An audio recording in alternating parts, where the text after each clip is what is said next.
Yeah, g'day guys, Steve here from Keep It Simple 4x4. As you can see, I'm out in the bush Sunday afternoon. I brought the dog out. He's having a bit of a nap there in the grass.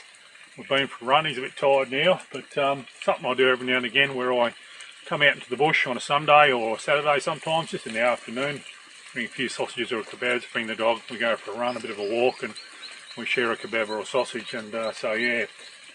So I was coming out this time and I thought, as I was grabbing my stove, I thought to myself, I did say I'd do a video on gas stoves or cooking in general, but I'm going to specify this one as being a gas stove video. So it's one I've sort of got a fair bit of experience with, as you can see, with all the stoves that I've got here. I've got a fair bit of experience with the gas stoves. As I've talked about in camping setups out of the Ranger with the overnighter and the multi-day setups, not actually a lot of difference between a sort of an overnighter and a multi-day, but certainly when it comes to touring or living out of the vehicle for weeks and weeks and weeks on end, the ball game does change quite considerably. So take this with a grain of salt. This is sort of all about camping, typical what people take when they're camping.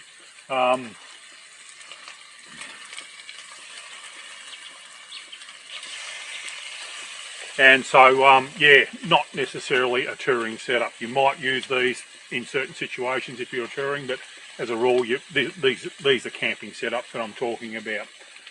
But yeah, when we talk about stoves themselves, obviously there's lots of options. I'm going to grab the GoPro in a minute and we'll have a walk around, and I'll just talk about the stoves. And I've owned most of these stoves for a long time now, so I've got a considerable amount of experience. At the moment I'm defaulting to the Kings because it can take a big gas cylinder or a propane bottle. But anyway, I'll grab the GoPro and we'll have a bit of a chat about where I've come from and what I think these stoves are appropriate for, and then we'll go from there. Righto, so what stoves have we got here and what gas do they run on? So typically this is a butane cylinder, that's a propane cylinder, and these are LPG is a mix of propane and butane. Butane is generally considered to be better in the colder climates, and propane is better from a perspective of energy per kilogram or per milliliter of gas. You get more energy out of the butane. Now, having said that, you can get these cylinders now in isobutane, which are designed to be more friendly in the cold weather. I'm going to keep an eye on my kebabs there, hadn't I? So what have we got here? So obviously this is a hike stove. That's the big cylinder. You can get a medium-sized cylinder, you can get a big cylinder and a much smaller cylinder. These are generally considered for hiking. I've got several of these. I've got an even smaller one that I take on the adventure bike, and obviously they run on butane, but you can get the isobutane now. So very good option, nice and simple. That sits in my camp tub. I've talked about taking that camp tub when I go on an overnight or when I go for a multi-nighter. That camp tub always goes with me. That's got all the stuff in there. Long life milk if I want to make a cup of tea, or just a bit of oil for cooking some kebabs on the gas stove here. So yeah, that whenever I do something like this, that comes with me. So these are obviously on butane, a little bit dodgy on real cold weather, but if you get the isobutane cylinders, all good. Super light, super compact, sits in the tub, and quite cost effective as well, not expensive. They used to be quite expensive back in the day when they were only made by hiking brands, but now you can buy them at BCF and all the common camp stores now. So then we go to the I guess you'd call them don't know what to call them, what sort of stove to call them, but certainly just a general car camping stove, canister stove maybe.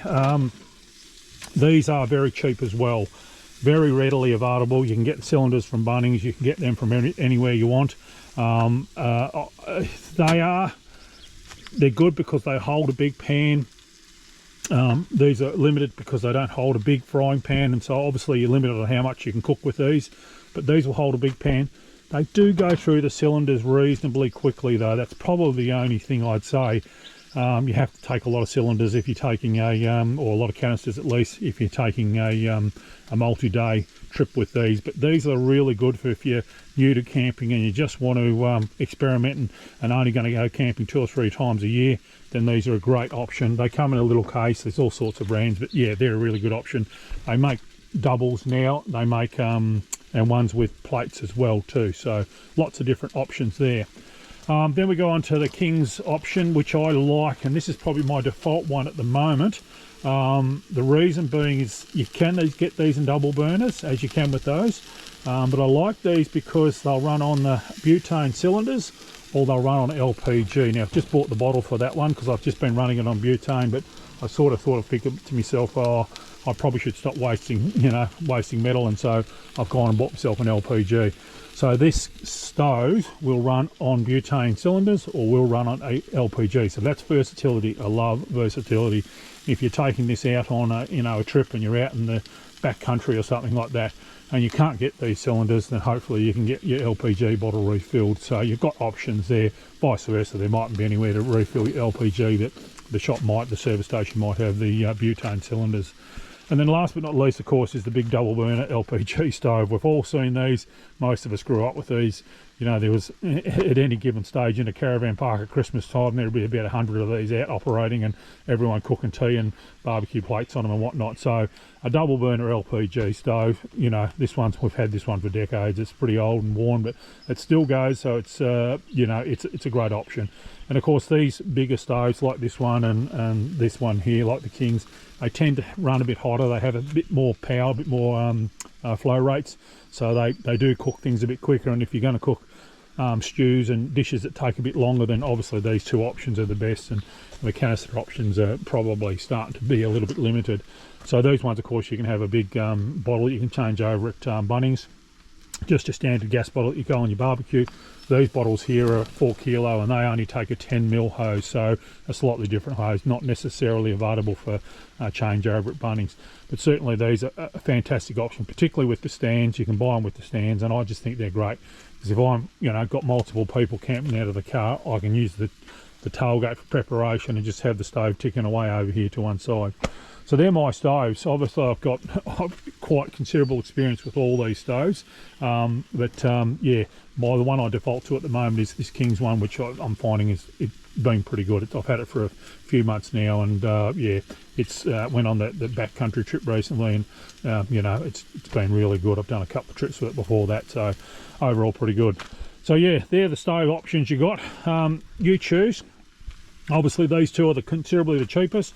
The King's one wasn't expensive, having said that. In fact, it's probably not much dearer than a canister stove, to be perfectly honest. Particularly if you buy some little item with it, they always drop the price, which is King's bloody way of doing things.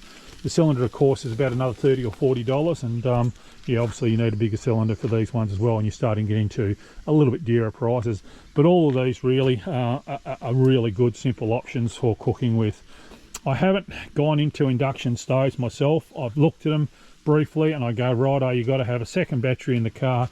You got to have a pretty good setup with, inverters and DC charging and all that sort of stuff. And at this stage, camping, I don't think that's necessary. Certainly for touring, absolutely. Second battery in the car somewhere, hooked up to the alternator, DC charging with an inverter, absolutely. Even then, I just go, the inverter cooktops don't make a lot of sense to me. I prefer to cook at gas at home and out when I'm camping. And of course, the other thing is coffee machines. I'm seeing a few guys with coffee machines down around now, and I've got to say, there's some really good rechargeable ones now. I certainly wouldn't buy a coffee machine that, again, requires an inverter and a plug-in version. So, yeah, you get the little rechargeable, like there's a Outland Nano and a Wacom or something like that. They're really good options for making a coffee if you're a coffee snob. Me, I just have my instant coffee and my tea up in the tub, so I'm happy with that. I'm no coffee snob, that's for sure. And of course, you've got pie warmers and little ovens and all that sort of stuff. All that stuff is a bit gimmicky for me. Just remember, all these YouTubers that are running around with all this stuff bolted on their cars and inside their cars, they're all selling products that they're sponsored. So they're trying to shove it down your throat and say, oh, you need this and you need that and you need this and you need that. The reality is you don't. You can camp out of the back of a ute with a little simple gas stove, a tub of cooking gear, and a fridge or an esky, and you're sort of done. Maybe a tent or a swag or whatever you're going to sleep in, but yeah, you can keep it real simple, stupid. So, but anyway, that's my thoughts on gas cookers. Yeah, I'm going to enjoy these kebabs. Hopefully the dog will wake up in a minute, and maybe we'll give him a kebab as well too, and then we'll just head home and get ready for the working week. Thanks for watching, guys. Hope to see you out in the trail soon.